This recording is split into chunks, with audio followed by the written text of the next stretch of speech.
It's a very warm welcome to Inside Rugby to Eldon Hall. How are you, Eldon? I'm doing well, thanks. Good to have you back on the show, and this is our second go at this because we had a go before Christmas, but we had a few technical problems. So the Christmas pudding is all done, and the New Year's cheers are done, and we're back talking about rugby. So tell all my viewers around the world whereabouts you're based in the world.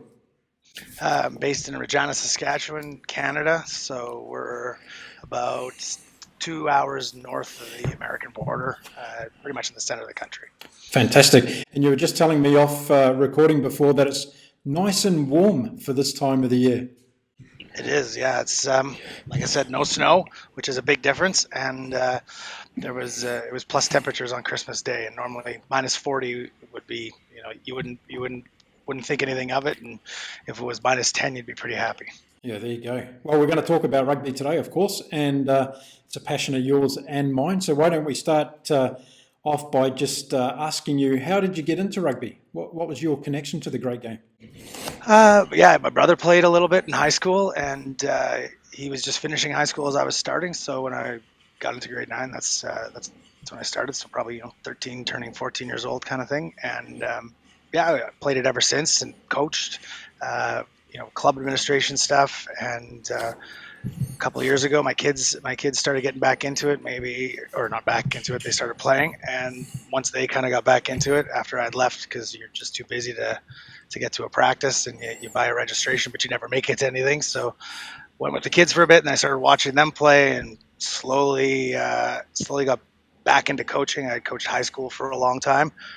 So it was good to get back in, and once the kids started playing some rep side, it was when I started. So I think my son was maybe 12, 13 years old when he had the opportunity to sort of do that the first time, and that was a lot of fun to get back into it and seeing some old faces, and eventually, one thing leads to another, and somebody twists your rubber arm, and next thing you know, you're on a bus with a bag of kit and 40 kids. There you go. So tell me, when you get into rugby in Canada and you're a young boy like you said you were, what's the inspiration on a bigger level? Do you watch a lot of rugby overseas, or is it mainly a domestic consumption that you get to see about rugby? At that time, that would have been like 91 maybe. So there was you'd see the odd thing on the newspaper, probably like some World Cup might make it. Probably more so a negative story would be a larger story. So yeah, we didn't really see a whole lot. Probably the big thing was that there was a good club background in the city, and a lot of young players that were out getting into high schools and bringing the high school players out for the league that they had started, and played a lot of football, like gridiron. So basically the selling points are not one that we would use today anymore for getting people in, but yeah, the idea of playing something that was close to football in an opposing season, because that was something that you had off seasons back then. You didn't just play one sport year round, and so that was kind of to play in the spring and be able to get into a contact sport before leading into a football spring camp and play all summer. It was a nice thing to do, and all of my friends did it at school that I played football with. So it was an easy draw, and there was a good group of guys that really sort of sealed it for. And same thing with most clubs is it's normally the culture, the camaraderie, the people that are in it that keep you in the game, and the idea of playing is what draws you there. Yeah, fantastic. So when you were a player, what position did you play in? Well, as I got older, I played all of them. But yeah, started out on the wing and mostly in the backs. Probably enjoyed playing, loose forward or flanker, like 8-man the most in club and in men's. And once you start looking at prop or not, then yeah, you move out. Did you play any sevens at all? Yeah, we had sevens. There's a memorial tournament here for one of the club guys that passed away quite a while ago, Ryback Sevens, and yeah, we played in that a little bit, and had some fun, won some games. It was good. I think that most people think of sevens as being something brand new now since it got into the Olympics. Most of the people that come into the sport sort of just assume that they created it rather than it's over 100 years old itself, and it's been played a lot. And in the 80s and 90s, it was around. It's not totally new, that's for sure. It's like the one-day cricket of rugby, isn't it? The Sevens, and attracts a similar type of audience as well. And you talked a little bit about the history of rugby in Canada, and of course, the official first game was back in 1865 in Montreal. When did rugby first come to Saskatchewan? When was the first game there? Do you know? Yeah, it wasn't far after that. It would have been about 1883 is the first sort of 1883, 84 is the first scraps of newspaper articles and accounts in historic documents or whatever that we can kind of find. And there's there's a long lineage with the Northwest Mounted Police, which is now the RCMP, or the Royal Canadian Mounted Police.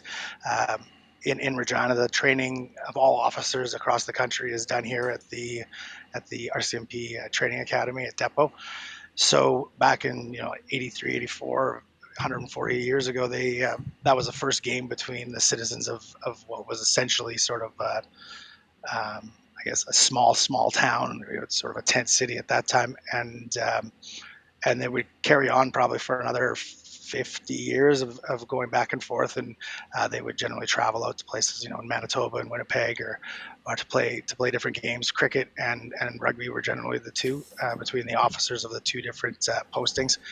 And then eventually about 1910, when another code of football of gridiron started to come about, that eventually morphed into our provincial football team, which is the Saskatchewan Roughriders, which is it's a well-known brand, and it's a very very it has a lot of following and a long history, and it's a big organization here, and it's we built a new stadium, I think 5-6 years ago for them. It's a beautiful facility, and it's probably the nicest outdoor stadium in Canada that they play in, and just as good as a lot of the college and professional stadiums you'd see anywhere. So the growth of the game obviously has been strong over 100 years or so. How many participants are playing rugby in your province today? You could. We're just over 1,000 right now, I guess, by the last count that we kind of had, and growing. The high water mark was probably around 5,500, 6,000, probably 10, 14 years ago, when counting wasn't really super well done. Like, people could come in and play, and they wouldn't necessarily register, or you wouldn't have a way of tracking that as an actual participant, versus now, which is very well tracked, and everybody is insured and they're registered, and so we know what our accurate numbers are now, and then it was probably a little bit higher than that, or maybe there's some double counting, but they were a lot stronger at one time. There's a few things that have played into that. The decline was happening long before the pandemic. I know a lot of sports or any industry will point to the pandemic as being a sore point that has caused them a lot of problems, but it did. But what it did do is exasperate things that already existed. So, I mean, as a sporting organization, if you're not doing well after the pandemic, that means that you weren't doing well before. And it was just it highlighted the issues that existed. Some loss of organizational history and information has gone over as people would move out of doing what they're doing, and other people would either not take it up or take it up with sort of out of duress more than or out of a real goal of growing it or keeping it going. And those aren't good mixes when you're trying to grow a sport. So we've spent a lot of effort and time over the last about 14 months, and even before that a little bit, with setting goals, and really focusing on what do we do well, and what are our opportunities to grow and fix things in order to I like to say to administer the amateur game in a professional manner. So what that means is, for us at a community level, which is basically all that we do here, that means looking at what's successful in our area with other amateur sporting organizations and not-for-profits, how they present themselves, how they register, how they provide information, how they attract other groups, is to not reinvent the wheel, but try and or copy, but try and replicate what's successful in a known commodity that's similar to ours, and not push what was an old way of doing things in a new era, but more so retain the importance of the culture and the history that we have, while making the game accessible to everyone, because it is similar to the way that those other sports organize, and it's different in North America than it is in Europe or New Zealand or Australia or any other country, because we have a very successful amateur sporting system and professional system in North America. Probably per capita the most successful one in the world, especially with the USA south of us. So there's no need to fight that as we grow. We need to accept that that's where we live and where we are, and those are what people expect. So the closer you can align yourselves in a organizational or a policy manner, the better off you're going to be.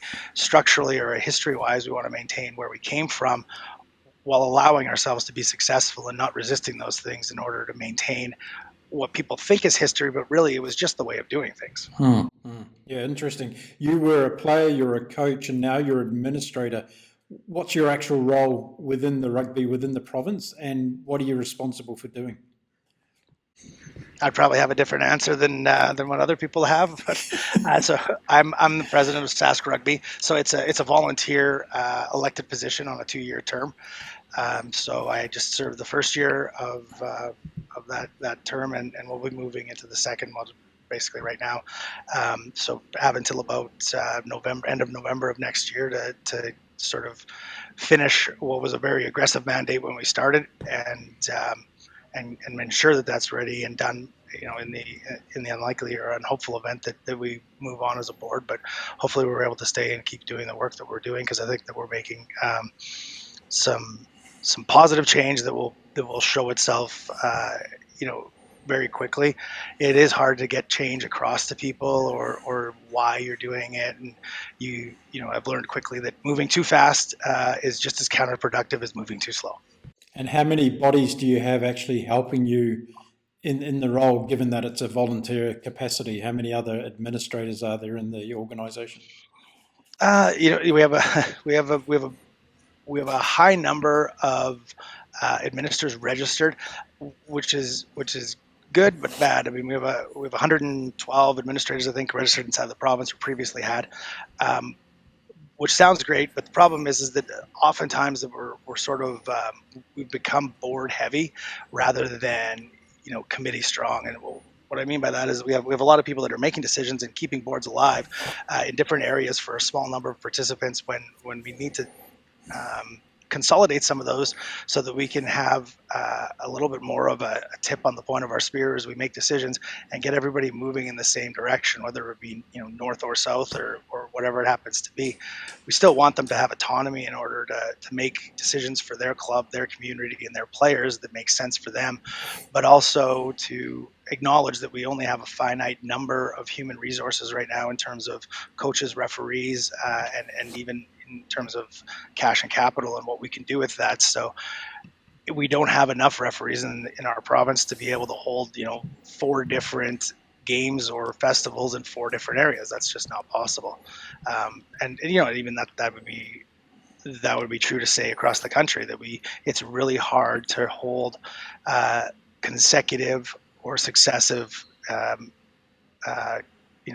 large events, say in the summer, where you'd have weekend after weekend after weekend of national or regional events.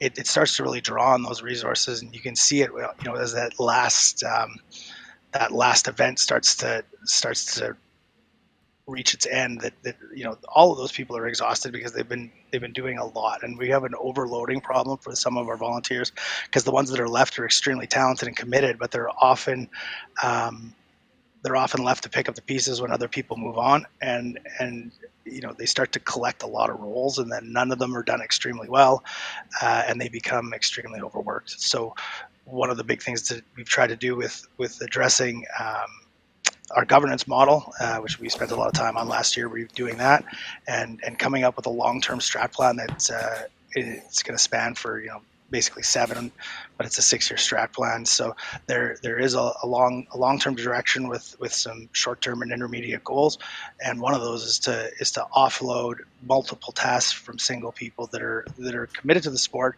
but we're very worried that if they leave early before they pass on that information or that corporate knowledge, that we'll we'll definitely be in a more negative place than if we had prepared for their attrition out of the sport. And we want to keep them too. Like, we don't want everybody to be refereeing until they're 80 years old. We want them to be sitting and enjoying the fruits of what they built over their volunteer career.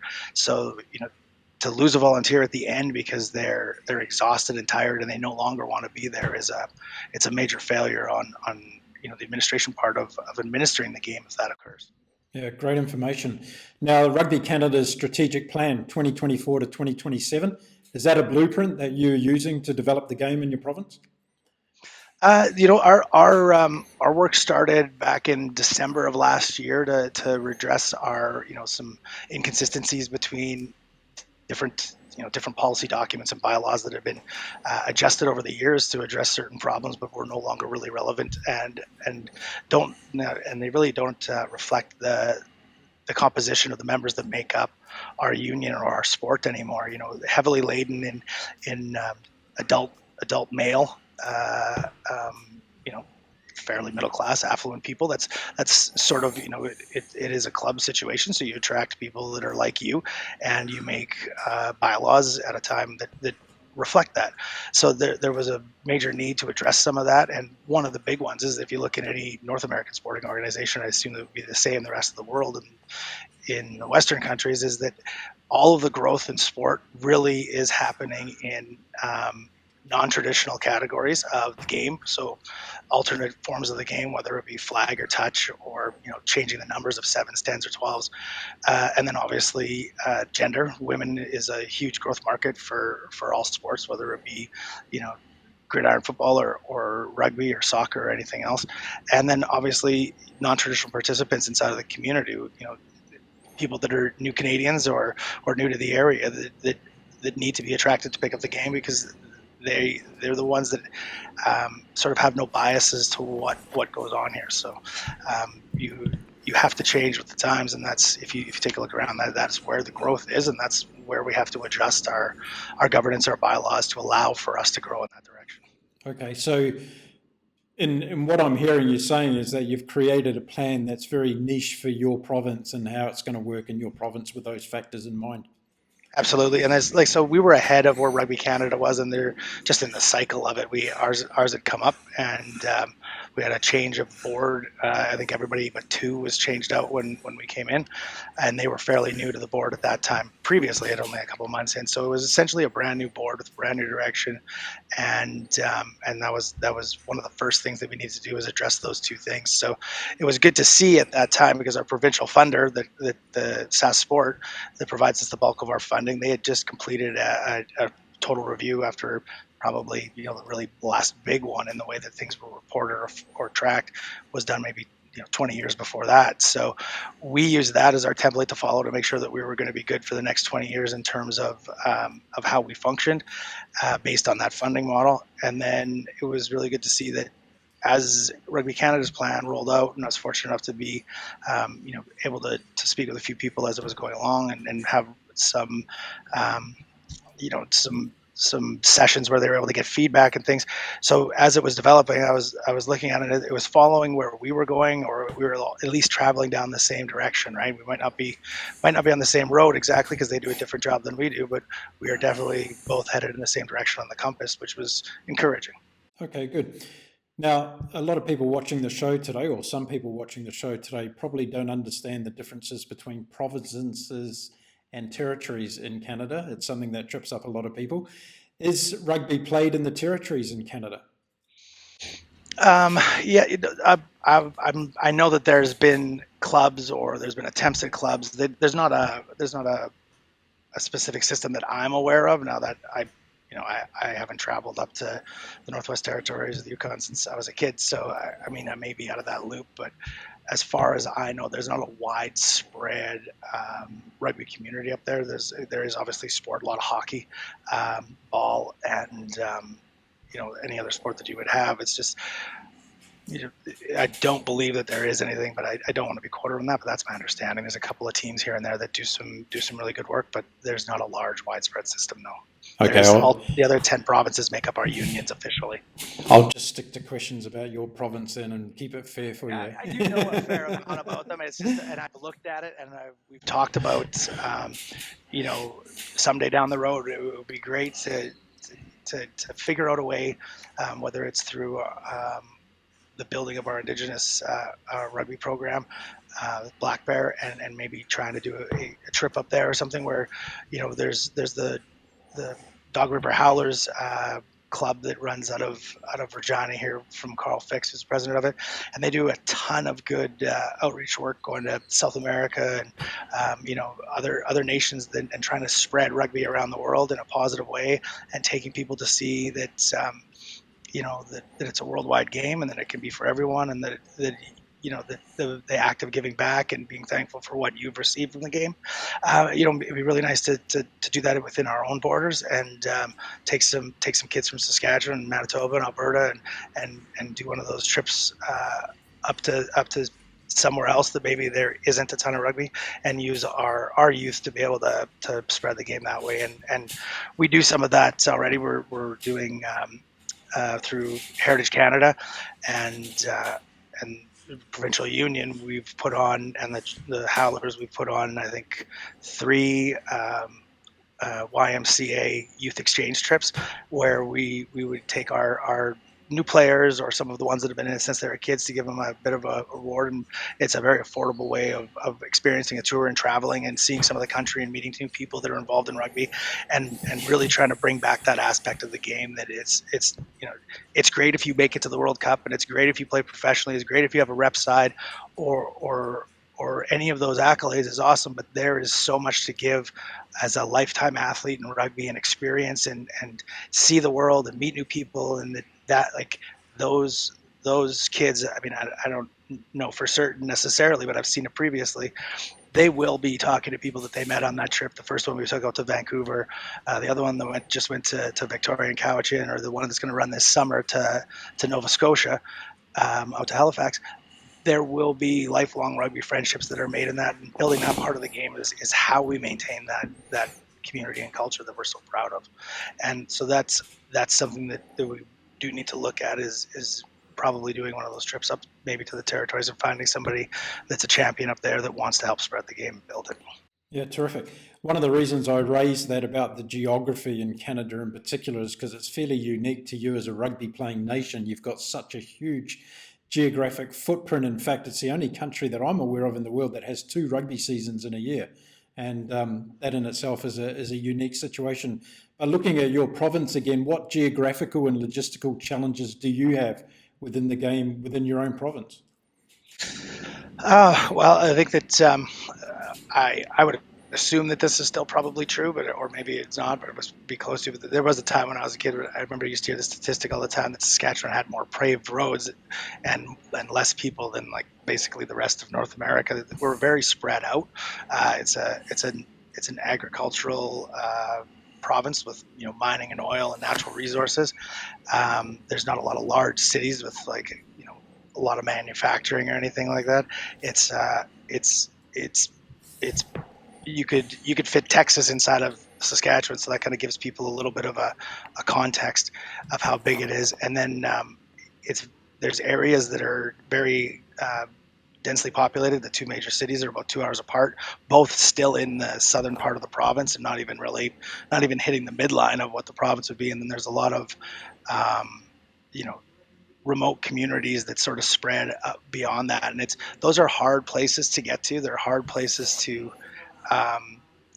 find, you know, competition, things like that. So it's not a place that we've spent a lot of time, obviously, in the far north, but there is people that are right on that border.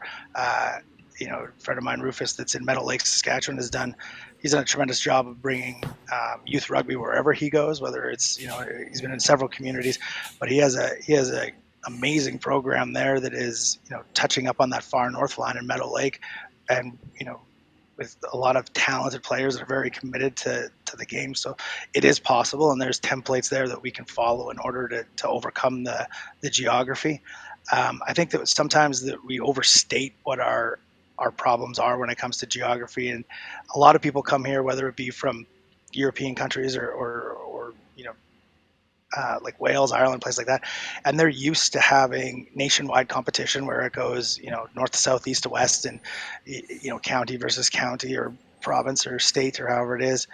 And they want to encourage that here, and we want to have that because that means something to have a national championship. But a lot of times, what I feel is that we exchange regional play and dense competition with people that you're going to know and play. If playing against them is just as good as playing with them, you start to learn it, and we have to look kind of to concentrate some regional play like they do in BC or in Ontario throughout the prairie provinces a bit more, and work together in order to up the number of games that our younger players are getting, even if it does mean a little bit more travel. It's not that odd to have to travel 2 hours or 3 hours for a tournament for any other sport, and we do it.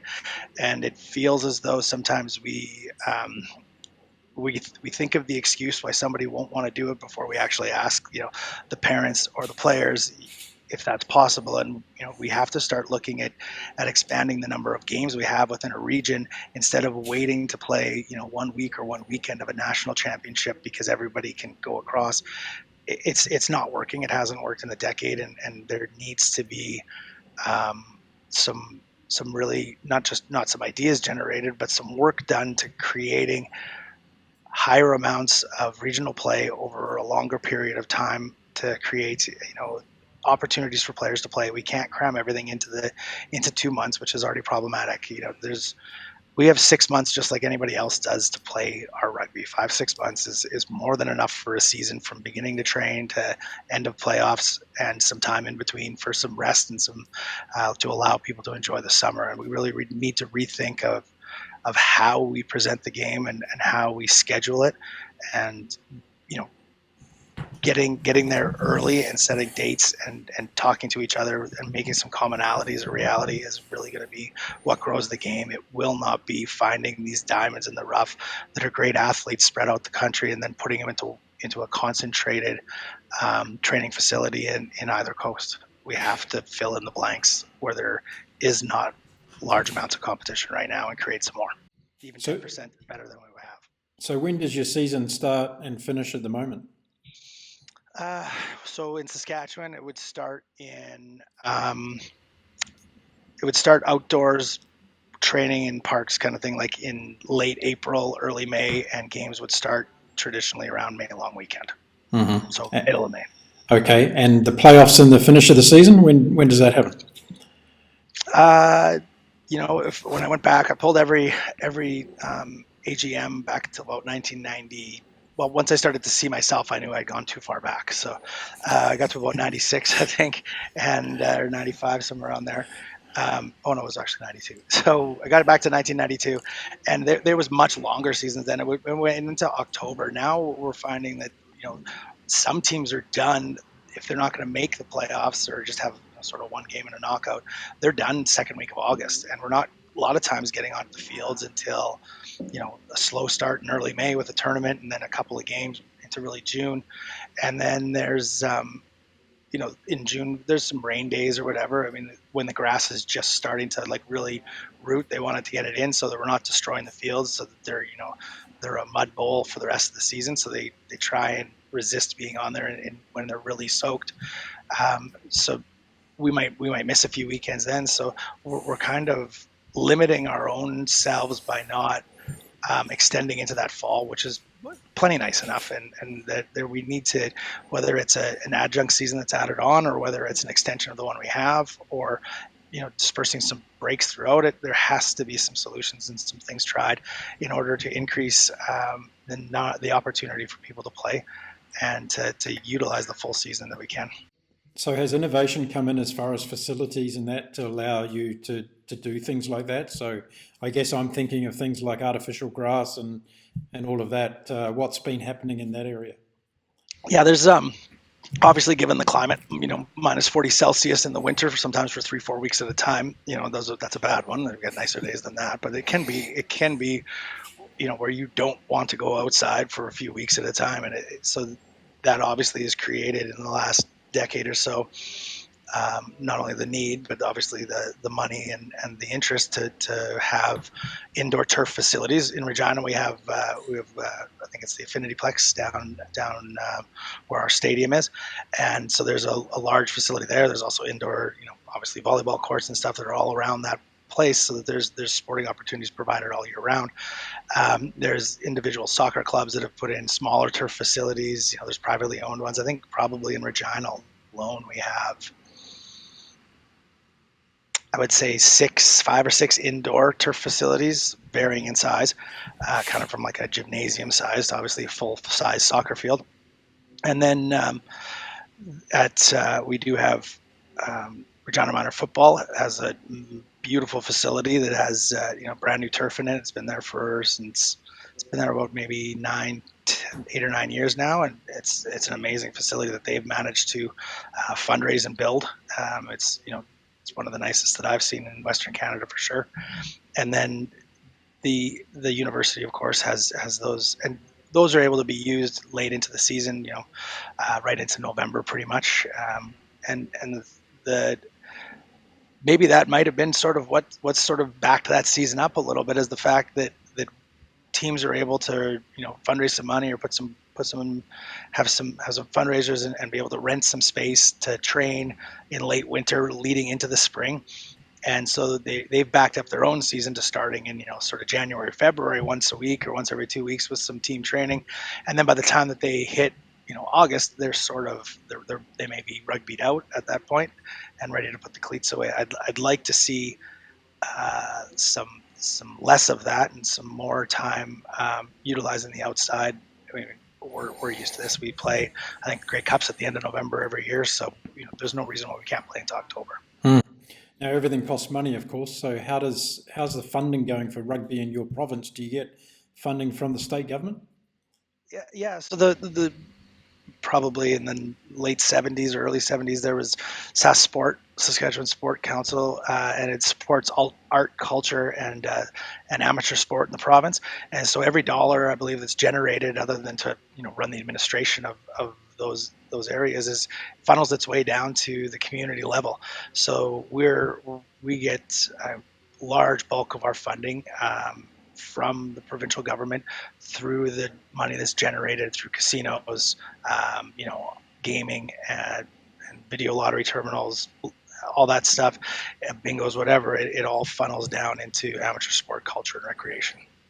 And what about local businesses? Do they get behind rugby as a sport as well across the province?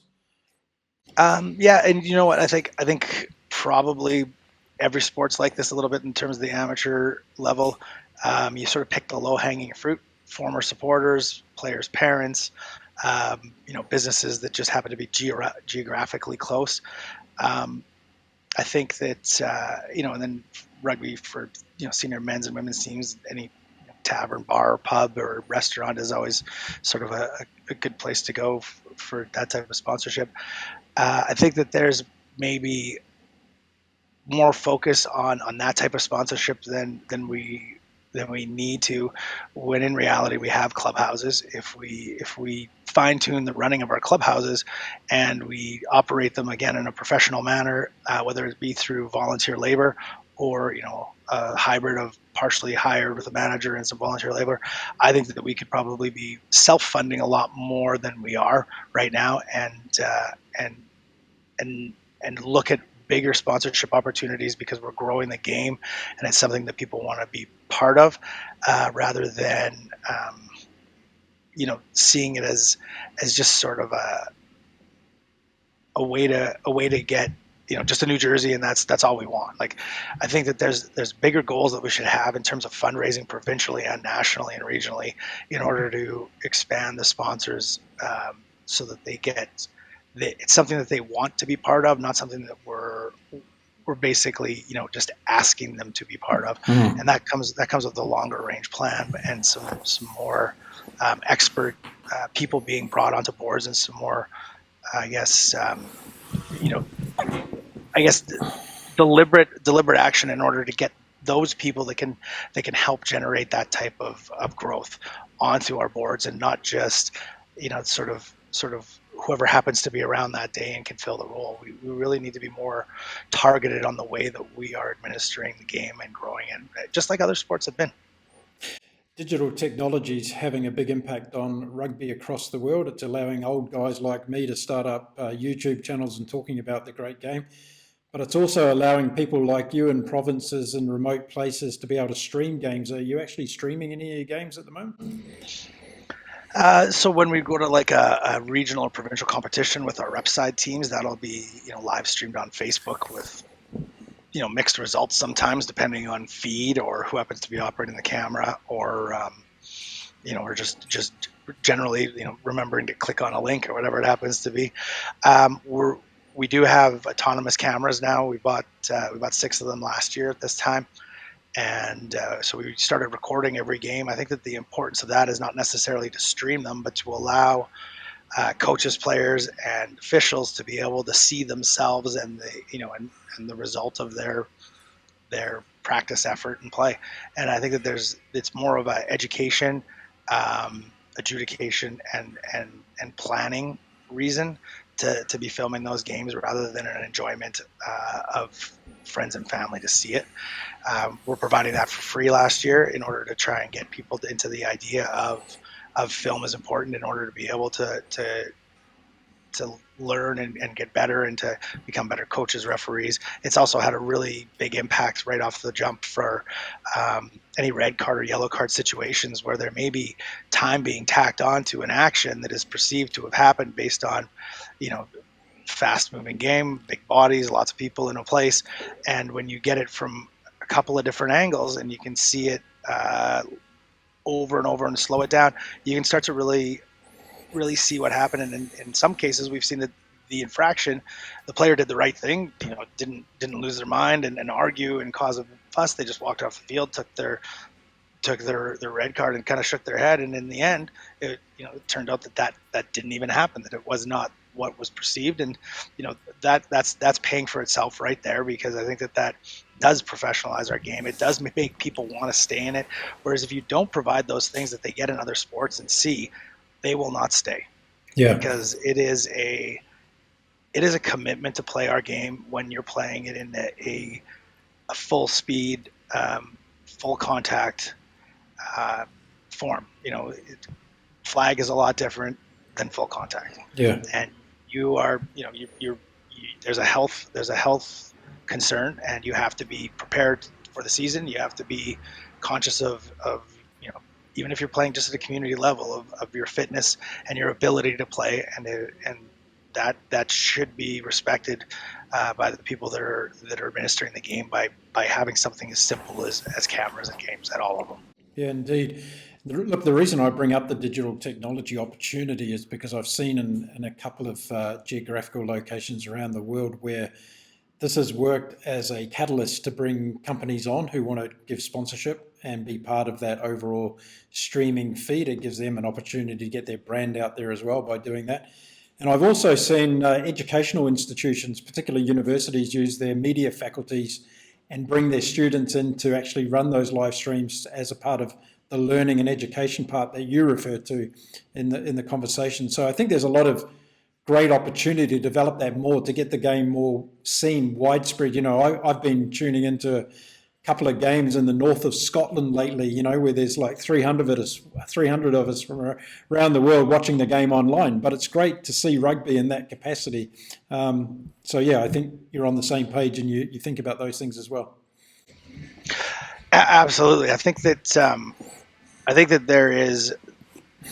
there's a lot of people that aren't asked, and a lot of people that assume that they'll just say no, and it's amazing how much help you can get by just starting the conversation and offering up an opportunity. And most people, we're a very volunteer based city and province. A lot of we wouldn't be here probably if it wasn't for communal work in the beginning, in order coming and people homesteading here and working together and creating small towns that had gathering places like churches or community halls and helping out their neighbor and things like that. And that I think that spirit still survives even in a world that is full of single driver cars and heads and cell phones as they cross the street or walk down the sidewalk.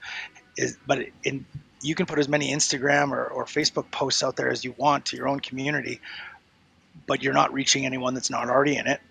And you're probably not getting engagement from the ones that are, because they look at it every day. They start to glaze over it. And I think a lot of it is that in our province, at least, I felt that coming back to it is that, and even when I was, first in, is that it's sort of something that you keep to yourself, and you hand down, or you give to certain people that you would bring into the fold, and that's great. That's a good thing to do. But rugby has now become a professional game, and every other sport around us has become more intense in terms of the time that it demands from the people that participate in it. And we don't want to go down that road. We don't want to make kids choose, or players choose between, family or job to play this game. That's not what we're about. And one of the things that we do say is we need to create opportunities to fit into other sports, not to demand too much from other sports. And I think that by continuing to hold ourselves out and not let everybody know what our community is, how good our facilities are, that we have great coaching, and it's very it's a safe environment, and it's an inclusive game, and we have to bring that out there and let people see it if we want to not only survive, but if we want to grow and thrive. So what's the magic sauce today, if you have one, or what are you developing that's going to attract those young kids over to play the game of rugby? I think, I touched on that one with the partnership with YMCA that we're doing those exchange trips.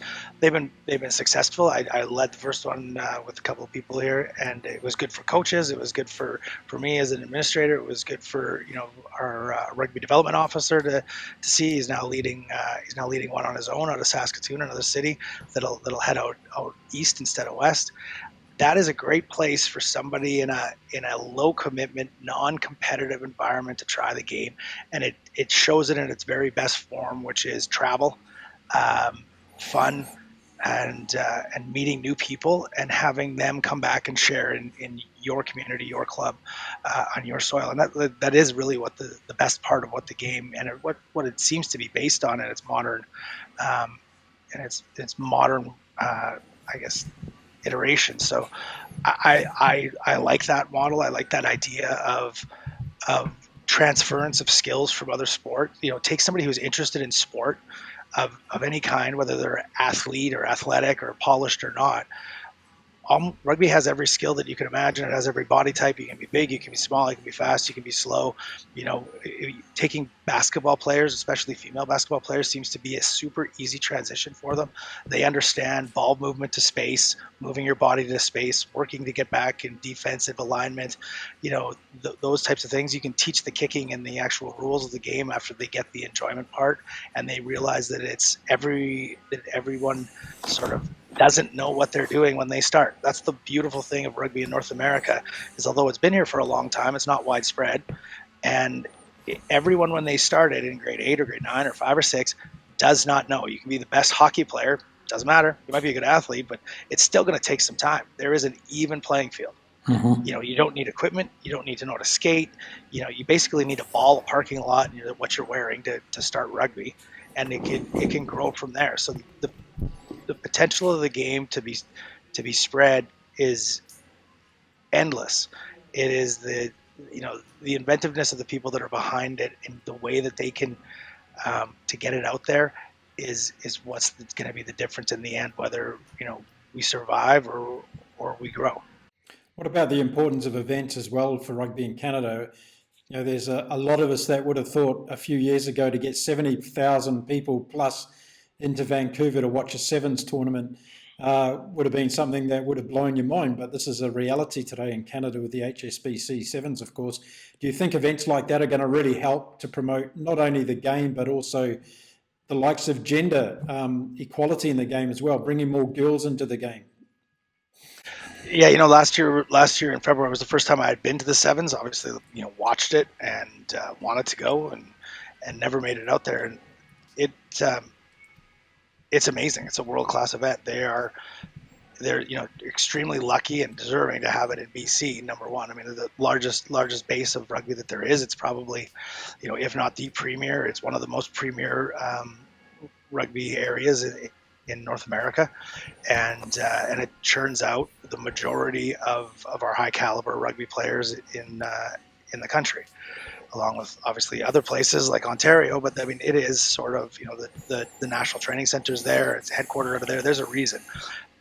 They have done a great job of stewarding and keeping it, and you know, really impressed with the whole weekend when I was out there, and it is awesome. The key to that is that it's good for BC rugby, you know, and that's great. But we have to figure out how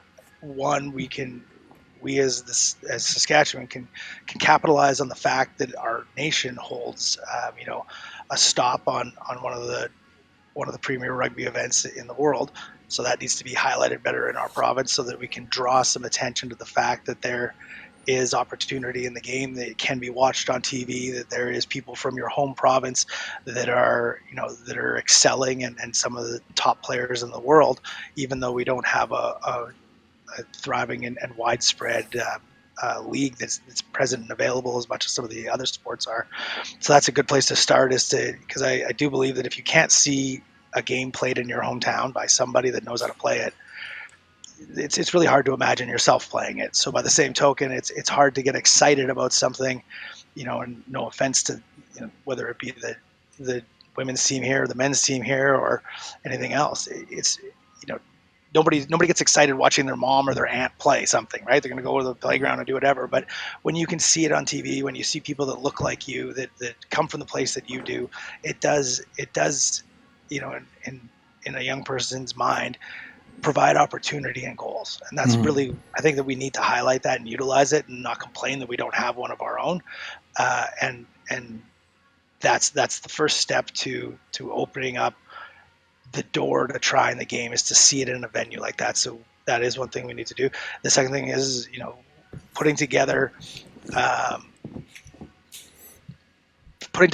bids for competition of our own, whether it be, you know, our U19 nationals, or you know, a test match of some kind, or whatever it happens to be. We have facilities, we have volunteers, we have people that are interested. We have a great interest in football, and the game obviously came from it. And, you know, between football and hockey, if you look at those two, it's really just 15s and sevens. Like, there's not a whole lot of difference. Sevens is super fast, you know, quick breaks, open, you know, basically you can see a lot in a short game. You know, it's effectively about a period of hockey. You know, like, these aren't foreign concepts to people. You don't have to understand every intricacy about rugby to be interested in sevens. Sevens is like watching somebody ride a bull. It's interesting no matter what's happening. So I think that we need to highlight that, be part of it, and work towards getting some of those things inside of our province to be seen, and not hopefully someday, you know, if not this year, next year. And if not next year, the next year after that. Each year we'll keep trying to get those, and we are bidding on different things, on professional events, whether it's PR Sevens, or it's you know, national competitions. And if we're not successful this year, we will bid, and we'll be successful next year or the year after. Yeah, cool. Eldon, we've rushed through our time today, so I've got one last question for you. We've just started a new year. You and I are talking in the first week of 2024. And I just want you to share with us what you're going to do this year with you and your team to grow the great game of rugby in your province. Yeah, you know, I think that we started on this year last year, and you know, that part of that was getting out to some professional leagues and trying to get something here, and we've moved far down that road. I don't know if it's going to be this year. I'm hoping still. If not, like I said, it'll be next year. The same thing with we were very, very, you know, coming out of the pandemic, we had no rep side teams to compete with. We joined with Manitoba, our neighboring province, and we ended up with 3 between us that year. And then last year we set the goal of being fully independent of each other, and having, if we could, 4 teams each to go and compete at the U18, U16s, Westerns. And we ended up with 3 each, which was a marked difference. And this year it'll be 4 each. And then moving forward into 2025, we'll take a men's and a women's team to Canada Games. So that starts this year, in order to prepare for not just to show, but to actually compete. Part of that is bringing back our junior program, so that 15-year-old to 18-year-old age range, basically the high school, grade 9, 10, 11, 12, and to aggressively set up a league that people can join, learn that it will be done in a structured manner that's safe and basically is focused on fun and enjoyment of the game first, but does have a meaningful level of competition to it. We're looking at building back our regional starting this year as well, where we'll be able to have regional competitions following our junior programming in the spring, which will lead right into our provincial programming. And the goal with that is to do in what most people would say is going to take 5 years in 2 or 3. And there's no reason why we can't. There's a large sporting culture in this province. There is a lot of athletes, and there's not everybody's dream comes true to make the NHL or to be in the NBA or to play college or anything else. So there is a lot of people that consider themselves to be a basketball player, a volleyball player, a hockey player, when in reality they're an athlete that happens to have a good set of skills in that one sport, and those skills are all transferable. There's tremendous opportunity to play rugby in this province, lifetime full of fun, contact or non-contact, be part of your community, coach, do all of those things. There is also amazing opportunity to get onto a provincial rep side team with little rugby knowledge or basis, but good athletic talent and will. And there is more than one person. There's more than a dozen people, and there's more than one right now that are on national teams and have made that jump coming from another sport. I literally believe that anyone who has enough drive and has played a lot of sports in Saskatchewan can make a transition to rugby if you like the game and can be very successful in a short amount of time. There's the most opportunity with the most